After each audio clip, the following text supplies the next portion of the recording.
اهلا بيكم في حلقه جديده من هويه بيزنس. معانا النهارده مروان، هنتكلم في السيلز فانل. ليه السيلز فانل مهمه؟ يعني ايه اصلا سيلز فانل؟ وازاي اقدر اطبق خطوات في ووردز ان انا اطبق السيلز فانل جوه مشروعي، فكرتي او البيزنس اللي انا بفكر ابنيه. اهلا بيكي مروان. ازيك يا صوفي؟ ايه اخبارك؟ الحمد لله، انت عامل ايه؟ كله تمام. توبيك مهم، سيلز فانل. انا بحبه جدا السيلز فانل. يعني في ناس هتزعل مننا النهارده. اوكي. ليه بس؟ زي حبايبنا. وفي ناس ممكن يفرحوا جدا من اللي احنا هنقوله. اوكي.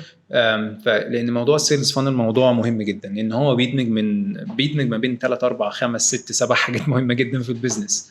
فهو بيندمج كله مع بعض في كلمه سيلز فانل. يعني ايه؟ مسار تسويقي.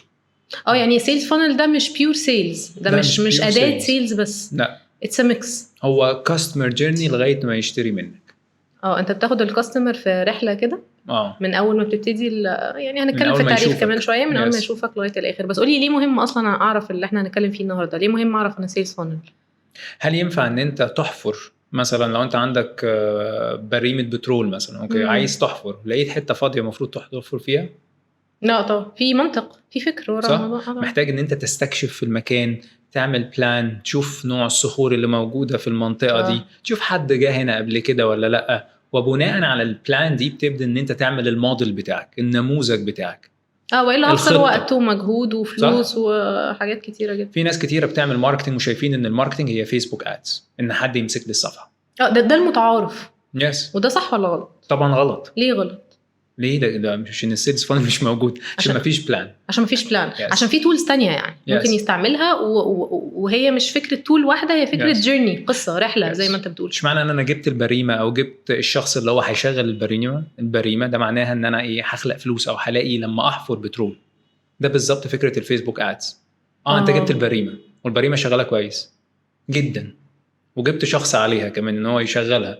ممكن ده مثلا الكوبي اللي انت عايز تكتبه، صح، بس there is no plan. هيروحوا فين؟ هيعملوا ايه؟ ده يمكن يكون نجاح وقتي او لحظي، او نجاح، او ممكن ما يكونش نجاح خالص، او ما يوصلنيش لحاجه اصلا. لان انا حقيقي ممكن ان انا اوصل لك الرساله، الفيسبوك ادز اللي انا عايز اوصلها، انا ممكن اوصل لك الرساله، بس الرساله مش صافي، مش عايزاها، منقوصه. وانا مش عايز اوصل اساسا الرساله دي لصافي. المفروض ما توصلش لصافي، المفروض توصل لمروان، او المفروض توصل لسلمى، بس انا بوصلها لصافي. فالاعلان نجح، التكنيك بتاع الاعلان نجح، حتى الكوبي ممكن يكون كويس جدا، ولكن صافي ما خدتش اي اكشن. ممكن ان انا ما قلتلهاش تاخد اي اكشن برضو، ونتيجه ان انا المفروض ما ابعتش الكلام ده لصافي، المفروض ابعته لسلمى. طب ما تشرح لنا كده ايه العلم اللي ورا الموضوع؟ يعني ايه اصلا سيلز فانل؟ بصي، هو ما فيش علم ورا الموضوع، في منطق ورا الموضوع قبل ما يكون علم. هو فكره قبل العلم، لان العلم مبني على المنطق، مربوطين ببعض. صح. يعني اي علم تفكر فيه هتلاقي فيه منطق وراه. يعني الناس وصلت للعلم نتيجه ان هم فكروا بالمنطق، وده اللي انا بحبه عن علماء المسلمين بشكل عام. في وقت معين او يعني ازدهار الحضاره الاسلاميه، ان هم كانوا بياخدوا من الاغريق كانوا افضل ناس بتلاحظ. ولكن العلماء كانوا في وقت الاندلس كانوا افضل ناس بتطبق الملاحظه بالاكسبيرمنت، بالتجربه، فبيخلق علم. اوكي. وده برضو عظمه الفلسفه مع الهندسه، الاتنين بيكملوا بعض. تمام. فلو احنا بنتكلم بقى على علم السيلز فانل، هو منطق، هو ان انت محتاج ان انت يكون عندك خريطة تشوف بيها انت هتعمل ايه مع العميل، من اول ما يشوف اعلان منك، من اول ما يشوف حاجة اولية ليك، الى ان يتم ان هو يشتري، او انه يتحول من متابع الى مشتري. البروسيس دي او العملية دي بيكون فيها حاجتين مهمين، بيكون فيها ادوات وبيكون فيها عمليات. بيبقى فيها حاجتين اللي هم ايه وايه؟ ادوات وعمليات. يعني ايه عمليات؟ هنشرح بقى كمان شويه. ماشي. ففيها الحاجتين دول، الادوات والعمليات. حلو قوي.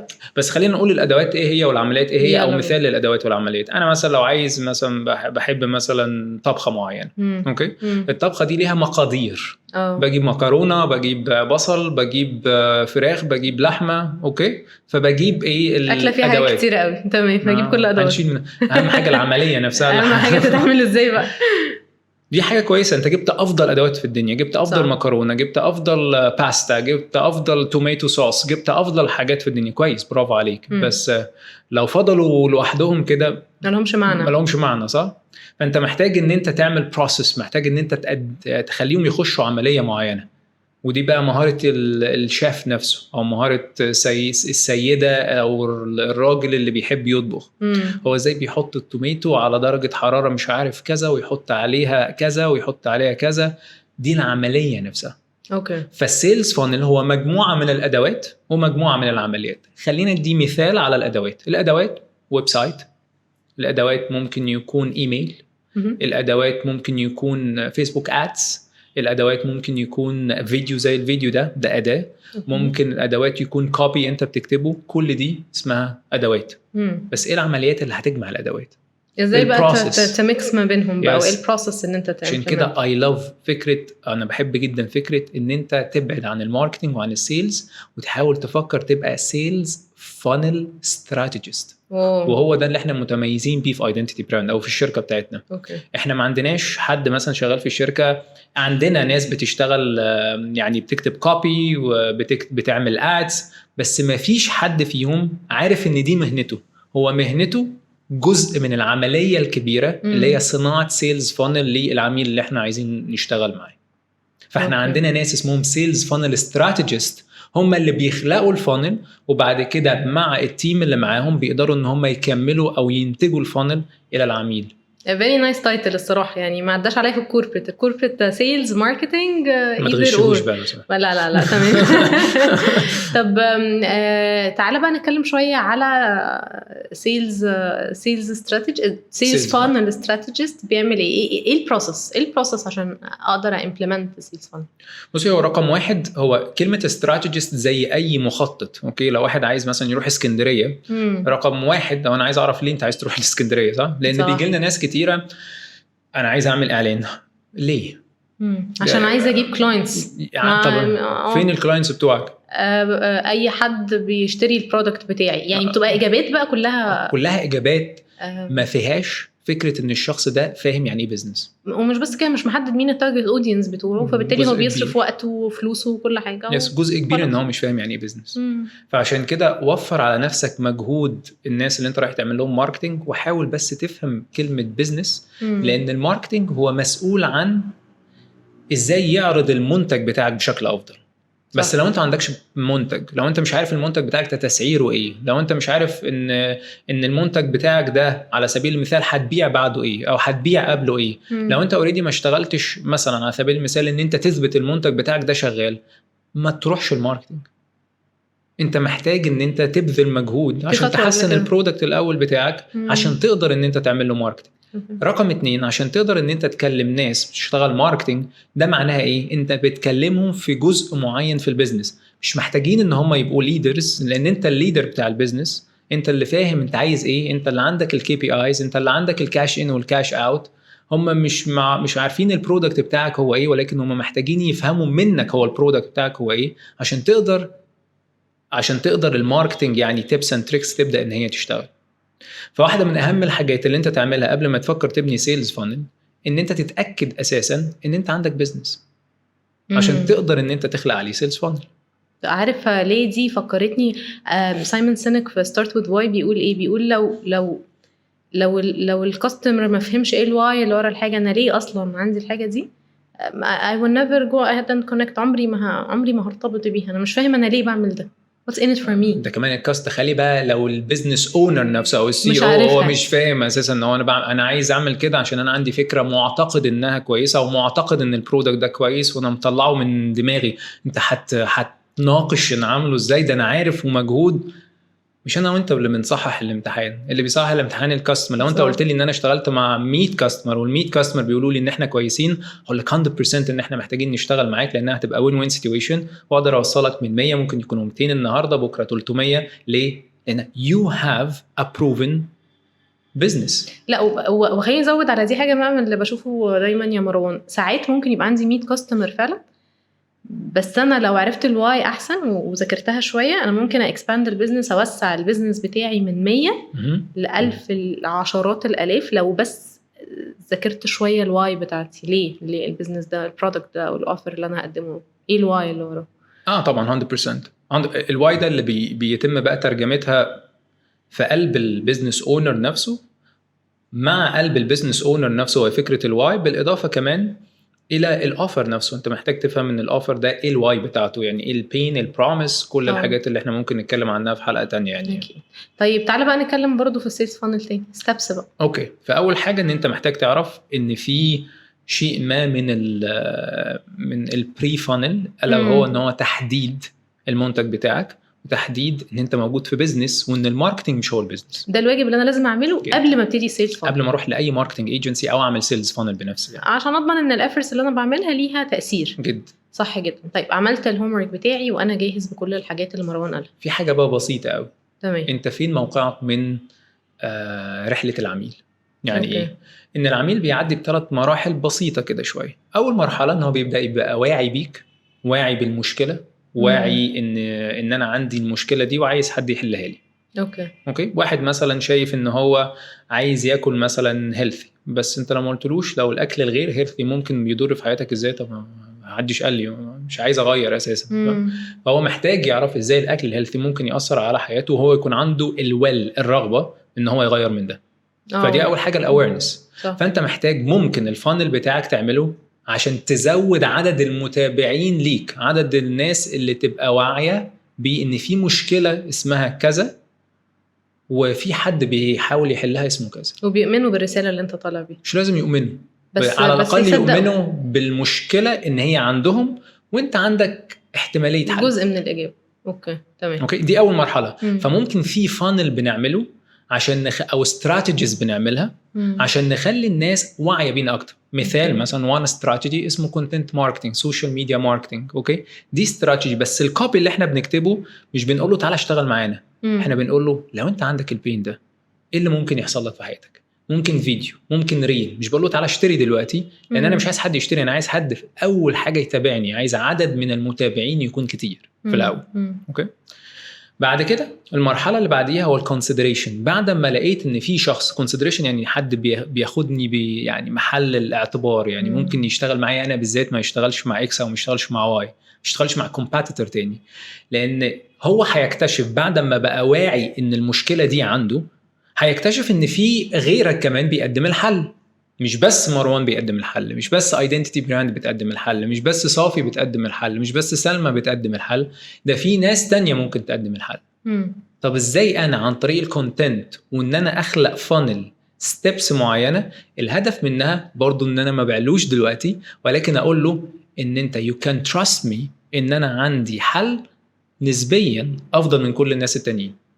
ازاي ممكن اعملها؟ مثلا استراتيجي معينه مثلا في ناس بتعملها، هي مثلا كومباريزن، ان انا اقارن، اعمل لهم مثلا على الويب سايت مقارنه ما بين صافي ومروان وسلمى. بتشوفوا المقارنات دي مثلا في الويب سايتس اللي ليها علاقه على سبيل المثال بسوفت وير معين. انت هتستخدم السوفت وير بتاعي، ان السوفت وير بتاعي بيعمل نفس اللي بتعمله السوفت ويرز التانية وارخص 3 مرات. فهو بيعمل الكومباريزن دي داخل الويب سايت بتاعه. ليه؟ عشان يقول لك ايه؟ consider me ان انا الاكسبرت في المجال.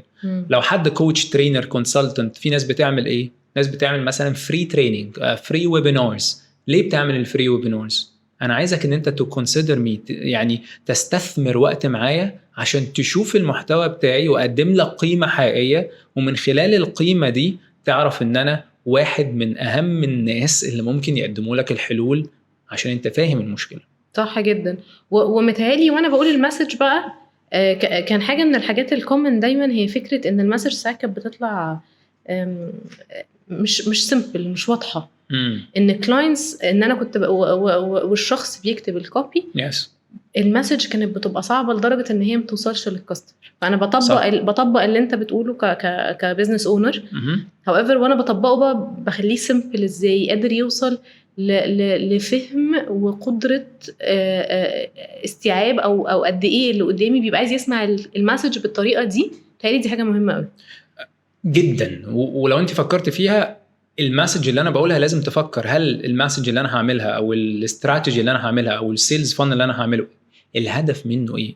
مين العميل واقف في انه مرحله عشان اقدر ان انا اوصل له المسج دي. يعني العميل في مرحله الوعي مش هقدر ان انا اقول له تعالى اشتري لان هو مش واعي بالمشكله اساسا. صح. هو لازم يكون واعي ان هو عنده المشكله عشان ابدا اقول له تعالى اشتري. وحتى لما اجي بعد ما بيبقى واعي بالمشكله، طب انا ليه اشتري منك؟ انا لازم ان انا يعني اقرب منك اكتر، اشوف انت بتعمل ايه. زي حد عايز يشتري مثلا ريل استيت، مثلا عايز يشتري مثلا حاجه في اي مكان في العالم، هو بيحاول يشوف مين الشخص الانست اللي عنده حد بروفيشنال. وده فايدة العرض كمان اللي انت بتقدمه، عشان تثبت ان انت شخص جدير بالثقة، وانا عايز اشتغل معاك انت دونا عن الكومباتيتورز الاخرين. فدي مرحلة الكونسيدريشن. المرحلة الثالثة هي مرحلة الكونفرجن. ازاي بقى انت تقدر يعني تكونفرت، تحول، تكلوز بقى. يلا يعني انت خلاص فهمت ان انت انا شخص المناسب ليك. طب ما ادي لك بقى انسنتيفز معين، زي irresistible offer، زي urgency، scarcity. ممكن ادي لك مثلا كروس سيلينج او اب سيلينج. يعني انت لو عايز تشتري مثلا الحاجه الصغيره دي، لا ده انت ممكن تشتري حاجه كبيره. ليه تشتري حاجه صغيره؟ ممكن تكون مفيده ليك اكتر. طب انت لو عايز تشتري المج ده، ايه رايك ان انا عندي مج زي كده كمان اكبر منه؟ فدي اسمها يعني ايه، ان انا بعمل اب سيلينج. ولكن المج ده عشان تاخده ممكن كمان يكون معاه على سبيل المثال كوستر، على سبيل المثال ده يبقى معاه كارد كمان. يلا بينا. ايوه مع بعض هم باك. exactly ده كروس سيلينج. فاعتقد ان الحاجات دي بتفيد، الاستراتيجيز دي بتفيد ان انت تخلق سيلز فانل قوي. بس زي ما انت شايفه هو الموضوع افقي ورأسي. يعني انا بعرف هو العميل بتاعي واقف، انا مشكلتي فين. يعني حد يقول لي انا عندي مشكله في الماركتنج بشكل عام، ده اصعب سؤال ممكن ان انت تساله لنفسك، لان دايما الاجابه هتكون ما اعرفش، والاجابه ممكن تكون ملايين الاجابات.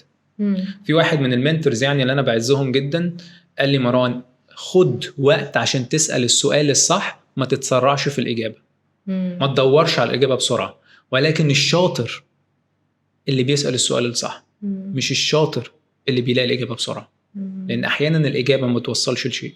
مهمه قوي دي في الكوتشنج، يقول لك it's the art of finding the right question. yes. فن ان انت تلاقي السؤال الصح، ولما تسال الكلاينت السؤال الصح يطلع باجابه هو نفسه ما كانش متوقعها. عظيم. ما كانش تعيش معاها كمان، وتعيش معاها بقى وتكمل معاها بقى بقيه الجيرني دي.